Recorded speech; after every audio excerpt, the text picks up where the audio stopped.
Some people shatter the moment pressure touches them directly. Others cling to composure a little longer, telling themselves they're holding up fine until the crack cuts straight through who they are. And then there are those, very few, who are placed under a slow, grinding strain, the kind meant to disorient, isolate, and quietly erase a person's grip on reality. Yet instead of dissolving, they grow sharper. Not louder, not more aggressive. Sharper. What breaks most people isn't pain itself. It's confusion layered day after day. It's being told, softly or directly, that what you see isn't real, that what you recall never occurred, that your motives are questionable, your character unstable. It's the gradual washing away of certainty. The sort of strain that experts study, rehearse, and still sometimes fail to bear. And yet you walk that terrain without losing your inner north. That fact alone should give you pause. Because surviving that kind of pressure isn't about will, not in the usual sense. It's not about slogans or toughness or forced positivity. It's something deeper, something already in place. When the outside world turns incoherent, the only thing holding a person upright is an internal architecture strong enough to keep them oriented. When every signal screams collapse, most don't have that structure. They outsource their sense of reality to consensus, to approval, to reassurance. Strip those away or turn them against a person and they bend. Their nervous system scrambles, judgment blurs, they grow malleable. You didn't. Which raises a quiet, uncomfortable question, not how you endured, but why your system responded this way at all. Why, when everything turned hostile and unstable, you didn't dissolve into resentment or surrender, but grew more precise about what mattered and what didn't. Pressure of that nature is a filter. It strips away the superficial and leaves only what's structural. What it revealed in you wasn't chaos. It was coherence, not rigidity, but alignment. An ability to sit with ambiguity without letting go of truth, to feel fear without trading away values, to stay upright inside when it would have been easier to bend, break, or fade away. That doesn't come from nowhere. It doesn't appear overnight, and it isn't accidental. Whatever shaped you did its work long before this moment ever arrived.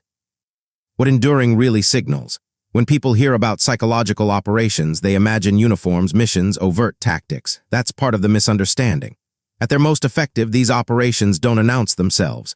They don't come with obvious force. They seep in through relationships, through systems, through stories, and sustained uncertainty. They target not the body, but the mind's ability to trust itself. Their aim is to fracture orientation. To destabilize a person's sense of what's real, what's stable, what can be relied on. This is done with repetition, contradiction, delay. Signals are mixed. Feedback grows unreliable. Intentions are clouded. Over time, the individual exists in a state where every interpretation feels doubtful, not because truth has vanished, but because access to it has been made exhausting. One of the sharpest tools here is gaslighting, not as a single lie, but as a pattern. Gentle dismissals, reshaped events, suggestions that memory is faulty or motive is impure. Do this steadily and the nervous system starts to falter. The brain, designed to predict and stabilize, is forced into constant recalibration. That state drains energy. Most people don't break from weakness. They break because sustained uncertainty consumes the very fuel needed to think straight. Isolation multiplies the effect. When social mirrors are removed or warped, inner doubt amplifies. Humans regulate reality socially. Disrupt that through exclusion, silent treatment, or reputational fog, and the mind turns inward without correction. Thoughts loop. Anxiety tightens. Meaning curdles into speculation. This is no accident. Isolation isn't a side effect, it's a delivery system. Then there's the weight of unresolved threat. Not direct danger, but the feeling that something could happen, consequences implied but never defined. Rules feel fluid. Accountability shifts. This keeps the system on alert. Cortisol climbs. Sleep fragments. Emotional regulation frays. In time, people comply not out of agreement but for relief. Confusion becomes unbearable and surrender feels like rest. That's why these methods work on individuals and groups alike. They exploit biology, not ideology. They rely on a simple fact. Most nervous systems aren't built for prolonged ambiguity paired with social threat. The goal isn't to make you believe a lie outright, it's to make truth feel out of reach. Once that happens, resistance fades. People adapt downward. They absorb the instability as personal failure. But here is the pivot. Enduring this without losing internal coherence is uncommon. It demands a system that can hold tension without demanding immediate resolution. A mind that can say, "I don't know yet," without panic. A moral core that doesn't need external validation to stay intact. When someone withstands such pressure without growing cynical, submissive, or scattered, it signals something unusual. An internal architecture shaped long before the test began. The echo of lineage clarified, mention lineage, and many pull back as if it implies superiority or myth. That reaction is understandable and also limiting. Understood clearly, lineage isn't about fantasy. It's about transmission. What passes through generations isn't just traits you can see. It's adaptive patterns, ways of responding to threat, thresholds for stress, instincts for meaning and restraint forged under conditions most today have never faced. Every family line is a record of what worked. Generations survive not by accident, but because certain responses to chaos proved functional enough to be repeated. When ancestors endured famine, displacement, persecution, or prolonged instability, they didn't just endure physically. Their nervous systems adapted. Their emotional strategies refined. Their moral frameworks hardened in response to conditions that punished weakness, confusion, and internal collapse. Those adaptations don't vanish. They are encoded, modeled, quietly inherited.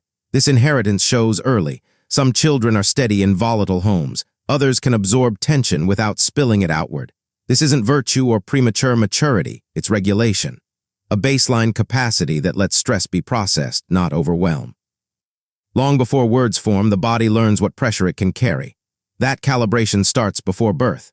Lineage in this sense isn't destiny, it's predisposition. It sets the parameters within which character forms. A line shaped by repeated betrayal, scarcity, or abuse of authority tends to yield descendants with a heightened sensitivity to deception and power, not paranoia but discernment. An instinctive resistance to false comfort, because comfort once proved unreliable. There's also the passing down of moral orientation.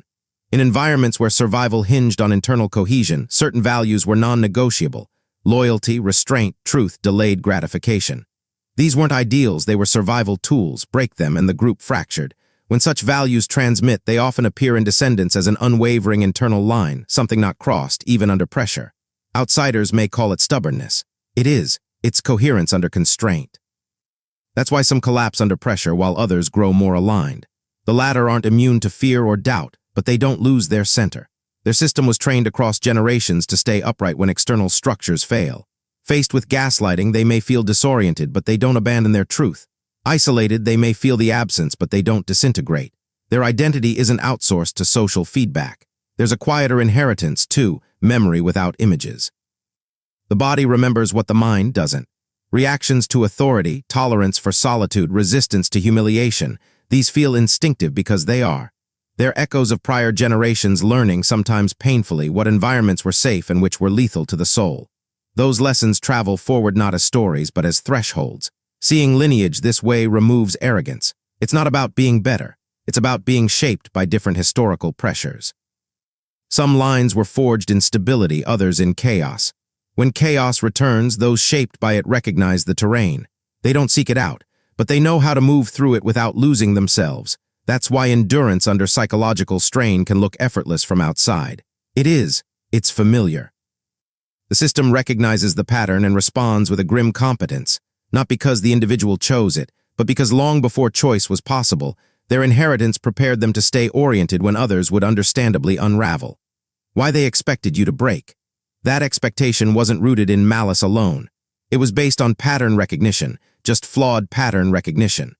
Most systems, whether social, institutional, or interpersonal, operate on probability. They assume enough pressure applied long enough yields predictable results. Confusion leads to compliance, isolation to dependence, threat to submission. These assumptions usually hold, they're built on averages, not exceptions. From their view, the conditions were more than sufficient. Stability was removed, signals distorted, trust undermined. Your environment was structured to keep you reactive, not reflective. The belief was simple: sustained pressure erodes clarity. Once clarity goes, control follows. This wasn't emotional, it was procedural. They weren't watching you as a person, but as a variable. What they underestimated was internal design. Pressure doesn't automatically reveal weakness, it reveals architecture. Most people rely on external scaffolding to stay organized: routine, affirmation, predictable feedback. Remove those and their sense of self wobbles. Thoughts scatter. Values become negotiable. They shrink to fit whatever stops the discomfort.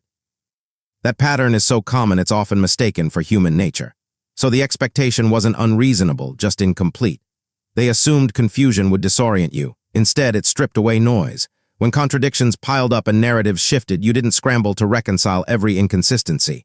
You simplified. You watched behavior, not words. You reduced things to first principles. What is true? What is consistent? What matches observable reality?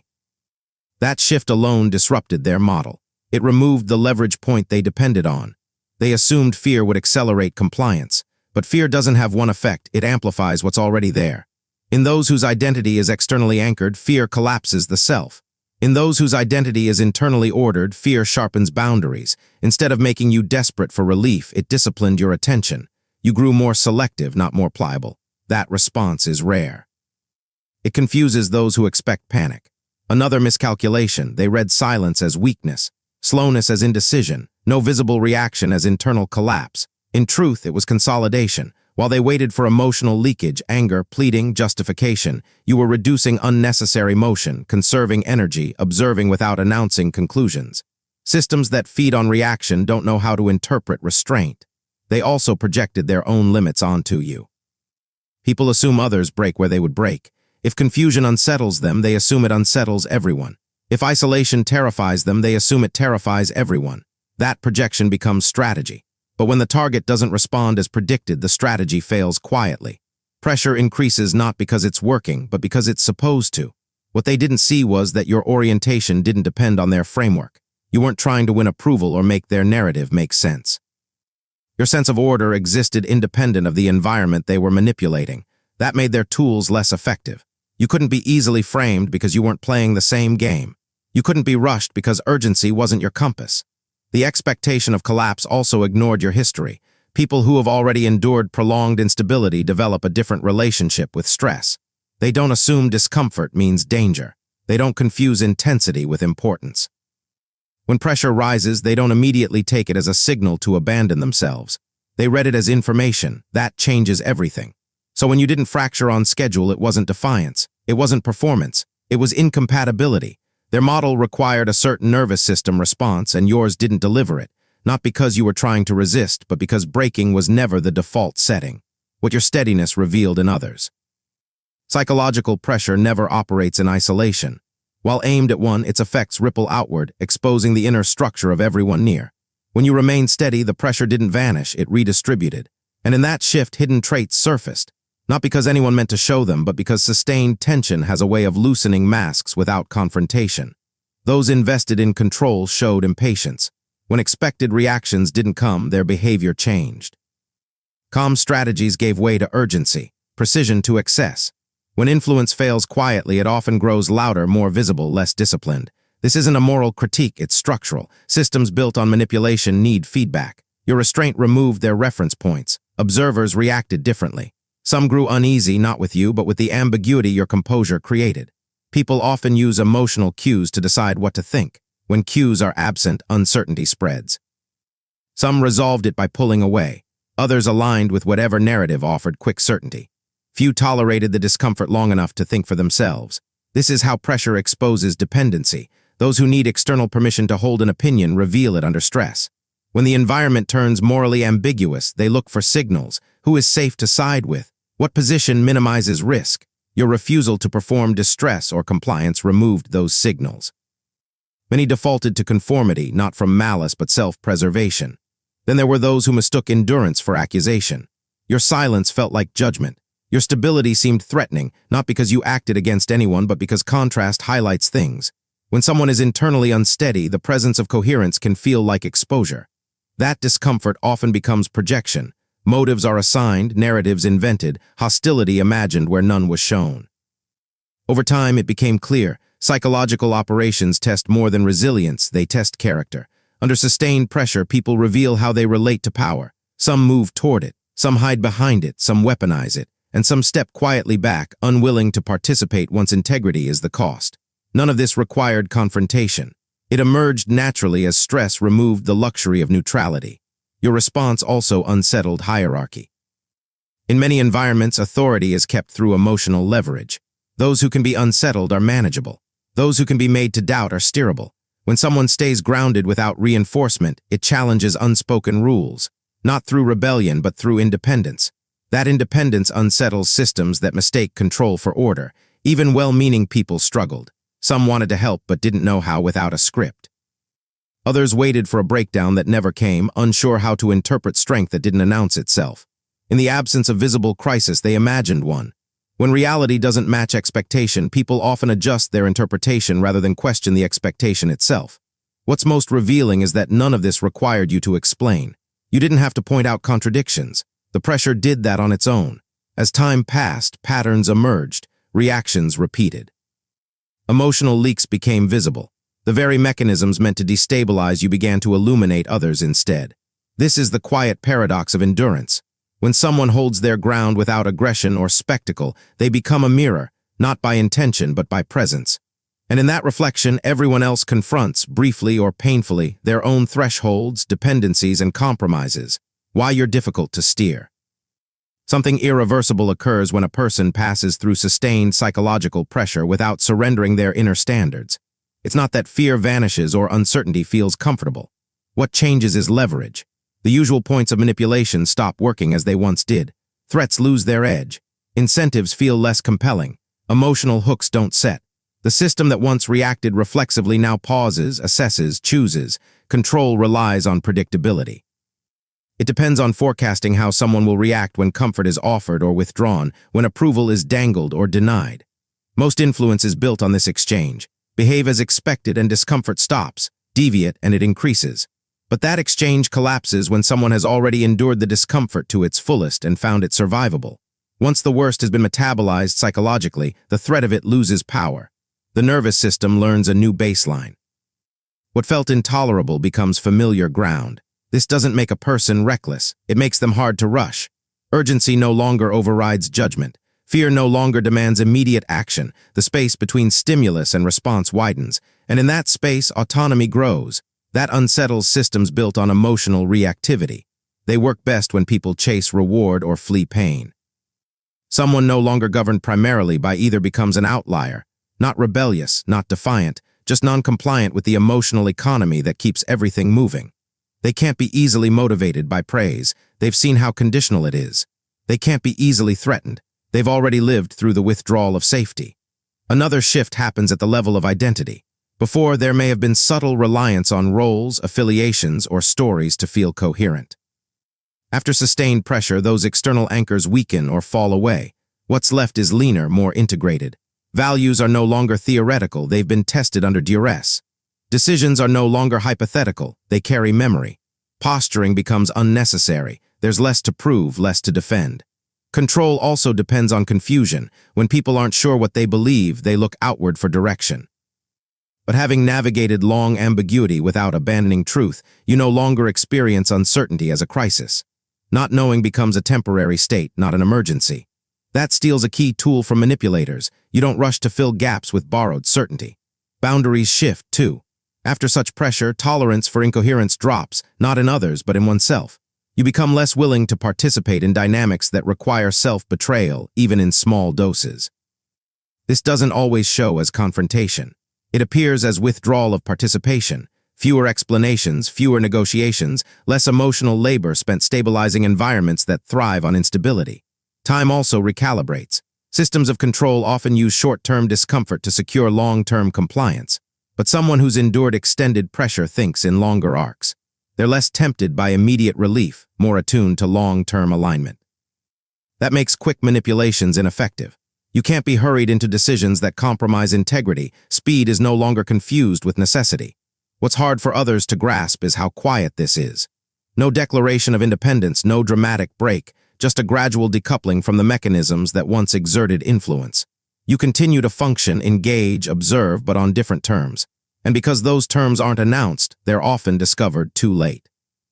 By the time it's clear the old controls don't work, the window to reassert them has closed. Not through force, but through irrelevance. Influence without leverage simply dissolves. What remains is a person who can't easily be steered, not because they resist, but because they are already oriented. What has quietly taken shape. What emerges after prolonged psychological pressure isn't the hardened shell people might expect. You didn't turn cold. You didn't become loud or domineering. The change is subtler and more consequential. What formed is an inner gravity, a steadiness that doesn't need to announce itself to be felt. The noise fell away not because it was silenced, but because it no longer had a place to land. There's a noticeable economy in how you move now. Fewer words, fewer reactions, not from withdrawal, but from precision. You learned the cost of unnecessary expression when everything could be twisted or weaponized. Over time, that restraint became discernment. You speak when alignment requires it, not when anxiety demands it. Silence is no longer avoidance, it's a deliberate position. Your perception sharpened, not into suspicion, but into pattern recognition.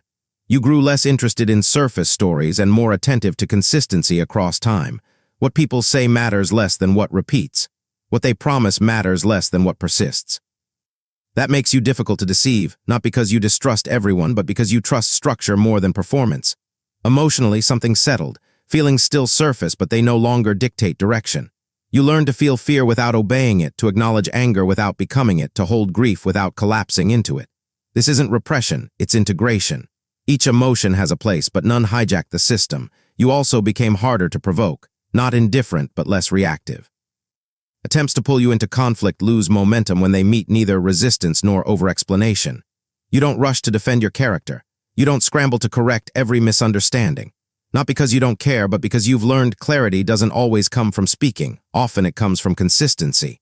There's a grounded humility here. You don't assume invulnerability. You know what pressure can do. That knowledge brings caution, not arrogance. You don't seek chaos to prove strength. You avoid unnecessary battles because you understand the cost. Strength is now measured in sustainability, not intensity. Others sense this shift even if they can't name it. Anchored people alter the emotional climate around them. Conversations slow. Drama loses grip. Urgency fades. This can comfort some and deeply unsettle others. Those who rely on volatility to feel alive feel exposed by calm. Those who depend on control feel disoriented by independence. You didn't become unfeeling. You became harder to move off center. Your values aren't performative, they're embodied. Decisions come from alignment, not impulse. Approval is appreciated but no longer required. Disapproval is noted but no longer feared. This doesn't isolate you, it makes your connections more intentional. What stands out most is the absence of desperation. No grasping for certainty, no frantic need to be understood by everyone. You're willing to be misunderstood in the short term to stay aligned in the long term. That willingness changes how you occupy space. You don't bend under observation. You don't fracture under pressure. What has taken shape isn't a reaction to what happened.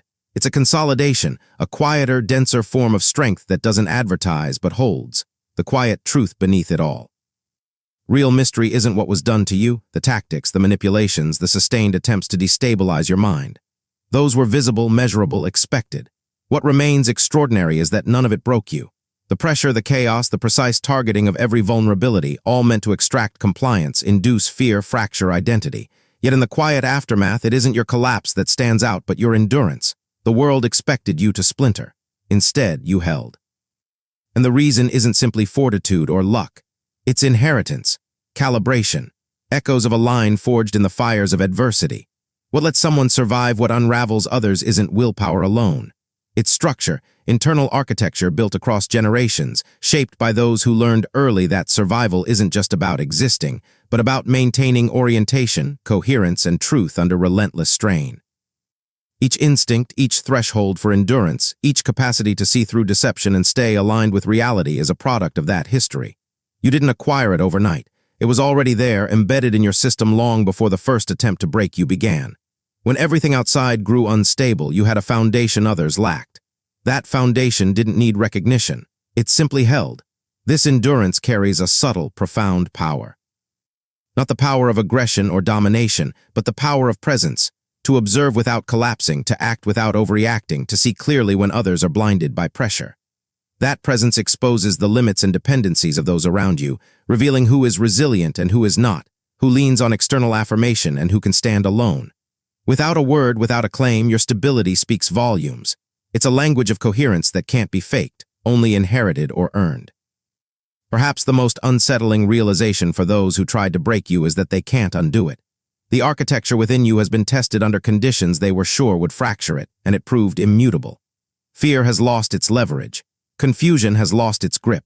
Pressure no longer dictates your choices. That's why your endurance isn't merely survival. It's a signal, a living demonstration that some strengths are ancestral, cumulative, and beyond the reach of ordinary tactics. It's a reminder that some truths, once encoded deep within a person, cannot be shaken by circumstance, deception, or force. In the end, the world may never fully understand why it didn't work. The answer is simple yet profound. You come from those who knew long before you that truth withstands pressure far better than lies ever will. That inheritance isn't just strength. It's orientation, it's coherence, and it holds.